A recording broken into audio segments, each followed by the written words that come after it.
During the third year of King Jehoiakim's reign in Judah, King Nebuchadnezzar of Babylon came to Jerusalem and besieged it. The Lord gave him victory over King Jehoiakim of Judah and permitted him to take some of the sacred objects from the temple of God.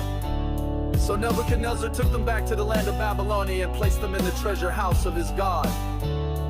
Then the king ordered Ashpenaz, his chief of staff, to bring to the palace some of the young men of Judah's royal family and other noble families who had been brought to Babylon as captives. Select only strong, healthy, and good-looking young men, he said. Make sure they are well-versed in every branch of learning, are gifted with knowledge and good judgment, and are suited to serve in the royal palace. Train these young men in the language and literature of Babylon.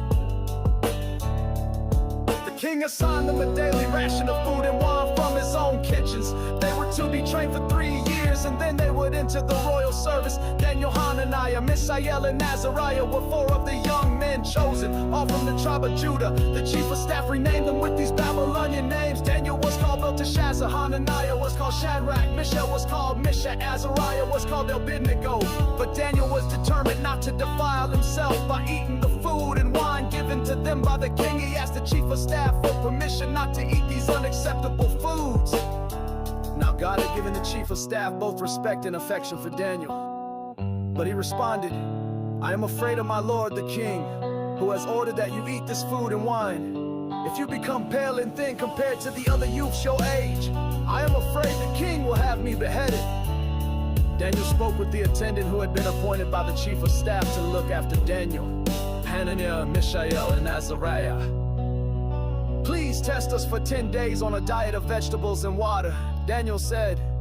At the end of the 10 days, see how we look compared to the other young men who are eating the king's food. Then make your decision in light of what you see.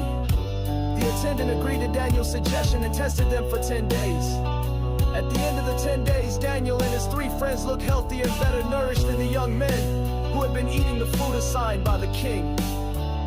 So after that, the attendant fed them only vegetables instead of the food and wine provided for the others.